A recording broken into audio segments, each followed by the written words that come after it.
I think at minimum, the UK will probably manage to overtake Canada as worst performing developed country over the next 4 decades. Reform is led by the man who took Great Britain out of the European Union. So I think that makes Britain singular and worthy of tremendous admiration. The aim of reform is to bring back classic liberals and the moderate right. Nigel Farage, who is the man who took Great Britain out of the European Union with Brexit, and who now runs a political party in the UK called Reform. The foundation of identity must be reclaimed and oriented correctly.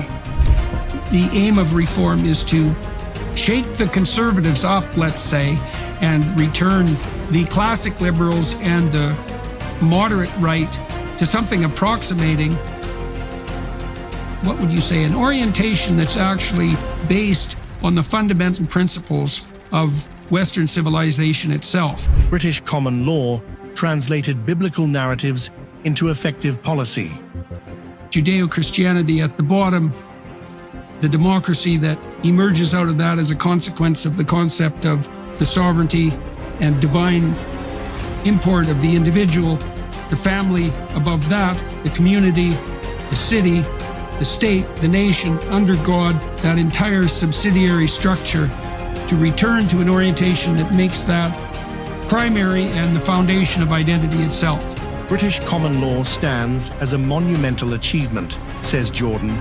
It probably did the most effective job of any modern state of translating the narrative structure of the Judeo-Christian biblical corpus into policy. And it did that partly explicitly in its parliamentary structure, but it also did it even more wisely with its common law tradition. If globalist liberals have overrun conservatives, what hides in Labour's shadows? I mean, English common law is a complete bloody miracle. Bottom-up law. I mean, God, what a phenomenal accomplishment. I'm watching with apprehension as the UK populace wanders over the brink, going to elect a Labour government in all likelihood. Self-governance will distill Britain's thoughts and aspirations. This concerns me a lot, because if the Conservatives have been overrun by globalist liberals with a progressive agenda, I can't imagine who's lurking in the background on the Labour side. Well, I can't imagine because I worked in universities, so I actually know exactly who's lurking in the background. And so I'm very apprehensive about what a Labour government will do to the UK. Jordan claims that the UK will probably manage to overtake Canada as the worst performing developed country. And the hopes and aspirations of those that voted for them, and I gave them considerable help with that victory, the thoughts and aspirations were that with self-government, the numbers coming into Britain would reduce. With self-government, illegal immigration could be effectively dealt with. And another crucial group, 5.5 million men and women running small businesses, acting as sole traders, believed that the massive regulatory rule book that had been put on top of everybody, taking away their time, their effort, that could be reduced so that we could encourage entrepreneurship, we could encourage real economic growth. And so the Conservatives were riding on the crest of a wave, and many said, well, I mean, Boris Johnson will be Prime Minister for 15 years. And what has happened over the last 5 years, in my view, is they have betrayed all of those hopes in absolutely every way. Elected as Conservatives, but they've governed as metropolitan Liberals. They introduced net zero policies. I mean, so insane was some of it that Boris even suggested that we take out of production 30% of our farmland and rewild it. When it came to getting rid of regulations, basically nothing was done. In fact, arguably, for many sectors, they're now living under more bureaucratic control now than they were as members of the European Union. The government abandoned plans to turn legislation into asylum centres.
These English politicians, they speak separately from people.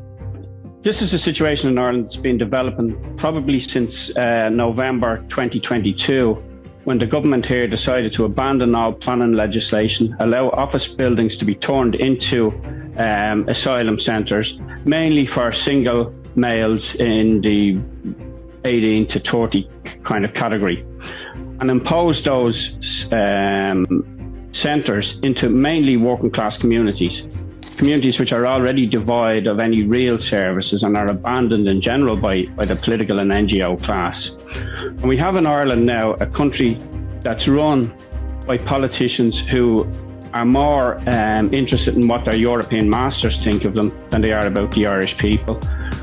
We've a political and NGO class which is beholden to woke liberalism, and we have, you wouldn't believe, in this country 33,000 NGOs who receive 6.5 billion euro per year and employ around 200,000 people to lobby government. And the big one is legal immigration. And just to give people some context on this, in the late 1940s, it was very much felt that we owed a huge debt to the British Empire, British Commonwealth, because in two world 40% of the contribution came from the Commonwealth. Canada, of course, your home country, being one of the most remarkable of them.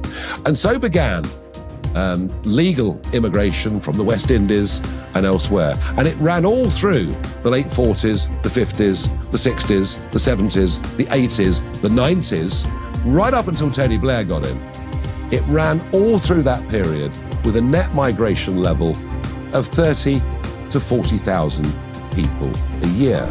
Murray is worried about the United Kingdom in these circumstances.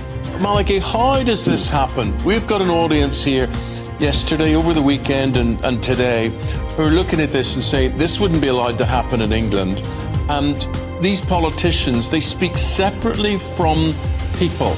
People feel totally detached on this, that they have no say in this whatsoever. How does this situation come about that the politicians are so out of touch?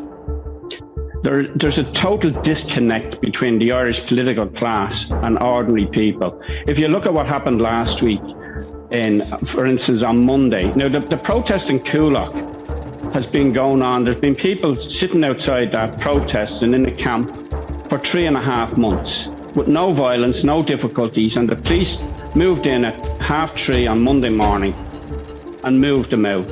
And that led to some difficulties during the day, and there was a JCB digger burnt out.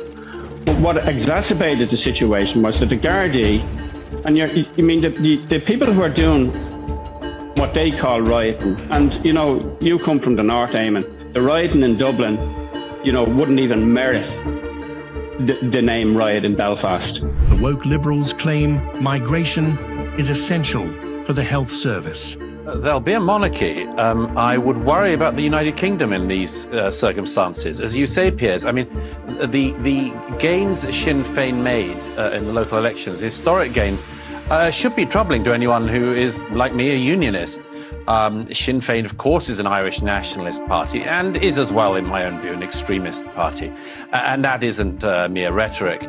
Mary Lou MacDonald, the head of Sinn Féin, has an unbelievable track record. Just that you mentioned earlier, there's only one statue to in Europe, and it sits in the park in Dublin.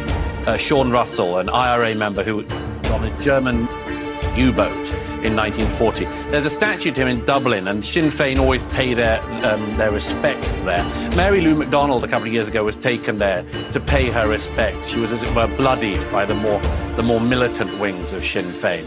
That's totally normal in Sinn Féin history. It's not just that they were an extremist party in the past, it's that they are in the present. It's not just that they're Irish nationalists, that they are actually extreme Irish nationalists, violent Irish nationalists, always have been, and seem to continue to be. I think it's an incredibly worrying development. As you say, alongside the the ongoing success electorally of the Scots nationalists in the north, it's certainly possible we could see the breakup of our country. It's something where I think everyone who recognizes that the United Kingdom's been an enormous force for good in the world should really be very worried about. We should be very troubled by that. Jordan warns of the havoc a Labour government could wreak on the UK. Well, we've gone from a population of 3.5 million to a population of over almost 5.5 million now. Without building any infrastructure to deal with that, we have a shortage of hospitals, we have a shortage of schools, but most particularly we have a shortage of housing. We have 14,000 people in emergency accommodation, Irish nationals in emergency accommodation. The average price for a new house in this country now is about 450,000, which Dublin City Council somehow thinks is affordable. We have average rents for a one-bedroom apartment in Dublin, €2,000, a three-bedroom house, €3,500. And the woke Liberals will tell us, oh, well, we need migration to run the health service. Well, if we didn't increase the population the way we did, the health service wouldn't be under the strains it's under. And also, our own doctors and nurses are being forced to emigrate because they can't afford to live here. So if they could stay, we wouldn't need to import the people. But we've a class that believe, and they talk about international obligations and the law. As far as I'm concerned, the government's obligation is to its own people. And we had the ludicrous situation, for instance, of the High Court in Dublin saying that the Irish government couldn't deport anybody back to the UK because of the Rwanda policy. You know, and they said that the UK was not a safe country to return people to. I'm absolutely jaw-droppingly amazed that the Conservatives adopted net zero policies under Boris Johnson. It's like, what the hell were they thinking? You know, the most skeptical part of my brain, and I suppose the rude part, thinks that this was cooked up by Boris Johnson to impress his young wife on the personal side. And that the Conservatives as well as a group lacked a vision so comprehensively that they had to turn to this idiot climate apocalypse mongering that's used by power-mad tyrants to cow the public into delivering them all the authority and power. The centre-right must be reshaped to reflect the silent majority's voice. And so what do you think a Labour government will do to the UK? Yeah, I mean, Keir Starmer has no leadership qualities whatsoever. He is devoid of any sort of charisma at all. And people do need a leader, you know, that inspires them to a certain degree. He's kind of doing well because he's not the Conservatives, and there is revulsion. There is revulsion at them, a sense of betrayal about them. On the face of it, his manifesto on climate change is almost identical to the Conservatives. His manifesto on economics is almost identical to the Conservatives. But I think we know that what we'll see is trans ideology in the ascendancy. We'll see more legislation designed to divide us up into different groups rather than bring us together as human beings equal before the law. I look at his potential front bench of the top ministers. I see very little competence whatsoever. He's almost going to win by default, as opposed to, you know, a big enthusiastic wave of support. And so in some ways, I think there's every opportunity for this just to be a one-term Labour government. There'll be no honeymoon. There'll be no sort of after-victory glow. He faces a big set of problems. You know, the ones I mentioned earlier, the population explosion, the fact our public services don't work, the fact young people can't get a house and even their rents take up over half of their income. And he won't have the solutions to any of it. He's campaigning on a slogan of change, but actually it'll be more of the same, just ever so slightly worse. Anti-oppression activists in the US decry UK colonialists due to the UK's success. So here's the opportunity. The opportunity is to reshape the centre-right of British politics, to be where the silent majority actually are. Now, I know that the British Conservative Party had been around for 190 years, but nothing necessarily lasts forever. And what I'm doing with Reform UK is I am taking those stances on all of those issues that I think give us the kind of radical change that we need. And I use the word radical in an old-fashioned sense of the word. You see, I'm a traditionalist. I think that our culture matters. Breaking up into these sort of mini national states within the United Kingdom, I think, would be a disaster. So first of all, we have to accept to some degree that the willingness to use power and compulsion and to keep is relatively ubiquitous across the entire human family, let's say, and that opposition to that emerges with difficulty and rarely. And then you have to ask yourself, what are the preconditions for that kind of opposition? And it was certainly the case with Wilberforce, as far as I can tell, that he was driven by the conviction that all men and women are made in the image of God, and that it was a violation of a transcendent ideal that in and of itself was the violation of a transcendent ideal. And that is something that's deeply rooted in the Christian tradition. I have tried to think my way around this, right? Because I don't like to multiply unnecessary metaphysical presumptions.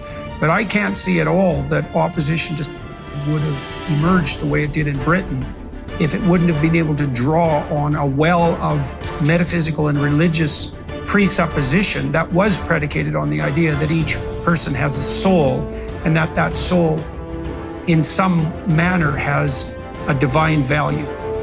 And so, yes, I think that makes Britain singular and worthy of tremendous admiration. Britain's governance legacy worldwide is no mere accident, believes Jordan. You know, the anti-oppression people in the US who decry the UK colonialists in particular for their oppressive policies are spitting in the face of the only political system that ever successfully controlled, and not only practically because of the British Navy on the high seas, but also metaphysically and politically. Like the British, it was the British who decided, hands down, that was wrong, and then did something about it. And that was documented historical reality. The reason for that is because the British parliamentarians were called to their conscience by English evangelical Christians, essentially, Wilberforce in particular, who said, by the doctrines that you claim to regard as holy, this should not stand, and therefore can't. And Britain did that, and the Brits as well, even in relationship to the empire. It was at the same period of time that the Brits were already deciding that colonial rule in India had to be aimed towards the emancipation of the Indian people and their elevation as responsible individuals to the realm of sovereign citizenship. And that's an amazing thing for an empire to conclude. And you can be cynical about the lag of time it took, but it didn't take that long. And India's doing pretty damn well. And I think that the British bequested their gift of governance all around the world. And that's not fluke, and they deserve credit for it. And it would be a catastrophe for Great Britain to fall down the rabbit hole of self-abnegation and not realize that it's an amazing place. There's no US without the UK. The Americans like to think that, the tradition of freedom in the US is the American Revolution. It's complete bloody nonsense. And we knew that in Canada because we knew that what the Americans did in their revolution was fight for the rights of Englishmen. And that is what they did. And that doesn't take away from the American Revolution, but it links what happened in the US to, a historical progression that had gone on for centuries before that, and that was unstoppable, right? And that was the revelation in the political space of the Judeo-Christian revelation, fundamentally, as far as I can tell. And so I just can't wrap my head around the conservative shift to net zero, not only because it's such a profoundly anti-conservative movement, at least with regards to such things as entrepreneurial activity and freedom, And it's profoundly anti-subsidiary, so it works against the spirit of distributed responsibility. And the economics of a shift to net zero are so appallingly catastrophic that it's a miracle that anybody who could count would even ever consider it. So, like, what the hell was going on with and certainly this is part of the reason they're being devastated at the moment. What in the world was going on with the Conservatives? Where were their heads at? If anyone thinks that all of this just glides by endlessly without any political consequence, I'd just say, raise your eyes a little and look to the continent. They're offering people the best chance they'll ever have in their lives to get to civilization, or civilization to get to them. Some people wished for chaos, only to be proven wrong along the way. I've no particular desire for the worst things I diagnose and worry about coming to be. I mean, I think there are some people who are so incredibly narcissistic that they would rather the world went to hell as they predicted than that they would prove wrong along the way. We pretend that the opposite in reverse is not going to have any implications and consequences. And yet we pretend that the opposite in reverse is not very interesting, not going to have any implications and not have any consequences. It's all going to keep going on. I just don't think it will. Murray wishes more people could take the attitude that he has taken throughout his life. And when people rail against things like this city we're sitting in, think that it epitomizes capitalism and patriarchy, racism, more and more, I wish more people could take the attitude that I've taken throughout my life to these things, which is, you don't have to be tub-thumping, you don't have to be a wild flag-waving patriot or anything like that. Murray urges that your attitude should be gratitude. But your attitude should be gratitude. I mean, it's not as if this is nothing. The city we're sitting in is enough for a whole lifetime, and a very, very well-lived lifetime. He insists this problem can't be enforced by government. This can't be done by government diktat. It can't be done because the President of the United States or the Prime Minister of Great Britain says that it should be so. There are certain things they could not do that might make it easier, but this just comes from people. Immigration issues are the result of generational political failure. Well, obviously, it's a political failure, a generational political failure that's just sped up in recent years. That it has happened, as you said, under consecutive leaders who've promised that exactly this wouldn't happen is a disaster for Britain. Quite what a disaster it is, I think we can already start to see. The continent shows that immigration has serious political consequences. I remember when Giorgia Meloni was described as this far-out, far-right political leader in Italy, and she's now Prime Minister. I remember when Geert Wilders was described as this far-out, far-right political figure who wasn't even allowed into Britain in 2009 by a Labour Home Secretary. And now he's the main party leader in the Netherlands. So if anyone thinks that all of this just glides by endlessly without any political consequence, I'd just say, raise your eyes a little and look to the continent. For the first time, a border force is returning migrants to France. A border force takes migrants back to France for the first time. Wow, that's amazing. Border force took migrants rescued from the Channel back to France for the first time yesterday, because the Prime Minister says, or as the Prime Minister says, he wants an asylum seeker returns deal with Europe. Now, this is an unprecedented step, I think it's fair to say, actually. 13 asylum seekers were taken to Calais. Now, what does this mean? Does it actually signal a closer relationship between Britain and France, an entente cordiale? And of course, this comes when the EPC is meeting as well. And of course, Keir Starmer all over the leaders of the European countries. This week, we hit the milestone of over 1,000 migrants crossing via the Channel in a week. Now, on Monday, there were 427. They crossed in 7 boats. On Thursday, 317 on 6 boats, and another 413 on 7 boats on Friday. And that's a total of 1,157, plus 85, I think, today. Sadly, in between that, we also heard of the deaths of migrants, and others were rescued. Amazingly, though, One boat was turned back in French waters.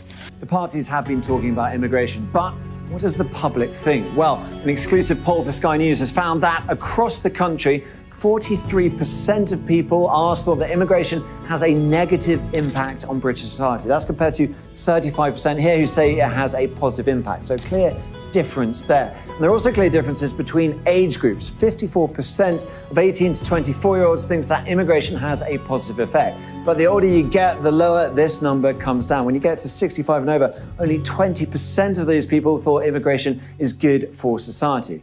And the results vary according to location. Actually, it's only in London and in Scotland that people were more likely to say that immigration has a positive impact. So the lighter the colour here, the less supportive people are of immigration. You see that band here. Northern Ireland not included in this survey. Reform is the only party seen as honest about immigration views. But the poll also revealed deep political distrust among the public. 52% of people said they think Labour aren't telling the truth about what they really think about immigration. Not much better for the Conservatives, only 49% here, so not a big difference, saying the same thing about them. The Lib Dems doing slightly better, maybe they spelled it out better. But every region, every demographic distrusted the main two parties here on this point. The exception here, Reform UK, the only party people think are telling the truth about their views on immigration. 60%, big number, agreed the party was saying what it genuinely thought. That doesn't mean they necessarily agree with the public, but they do think they're saying what they think. And the people don't really trust the main two parties to follow through on their promises. People thought that immigration would increase under both a Labour, that's what they're talking about here, and under the Conservative government, whatever it is, despite believing that the policies of the parties is to reduce it. And finally, respondents also thought that cutting immigration would have a negative impact on the NHS, on hospitality, and on social care, but a positive impact here on housing and the housing crisis. So how do we take all that together? Well, the public understands that cutting immigration would hurt those very important sectors. So does it want politicians to be honest about that and cut immigration anyway? Or does it want to do the same things as the parties are doing, saying that immigration is too high, but to avoid damaging those sectors, keep it high while still complaining? Murray urges us to live the good life we fought for until yesterday. My own view is that it should partly be done by living the life that we thought to be a good life until yesterday. We're very unlikely to come up with an entirely new definition or invention, very unlikely that we're going to invent new gods, very unlikely we're going to come up with new religions, very unlikely we're sitting here in Florence, very unlikely we're going to be able to do anything this good again. So why don't we have the recognition of what a good life was that was very recognizable until yesterday? Now, that can't be done. Roger Scruton and I were talking about this recently. This can't be done by government diktat. It can't be done because the President of the United States or the Prime Minister of Great Britain says that it should be so. There are certain things they could not do that might make it easier, but this just comes from people. It comes from individuals and people leading by example. When I discuss many of the things that came up in The Strange Death of Europe, sometimes people say to me, you seem, well, some people say, but you don't seem as het up about it. And that must mean that you know it's over, because otherwise you would be more. Yes, there's a difference between fight and resignation. Yes. There's a difference between those two. And you work out, don't you, as an adult, what it's worth wasting yourself on, and what points you should keep making, and when you've made them enough, and when you've hit your head against that wall enough, and you just have to work it out. And I've said everything I can to try to warn my fellow countrymen and Europeans and Americans and others who've taken the book to heart of what I think is happening. But I don't intend, I've done my best shot at it. And my own view is that after that, you have to live the life that you ought to live in the civilization you enjoy. And you see, it's more than enjoyment, obviously, isn't it?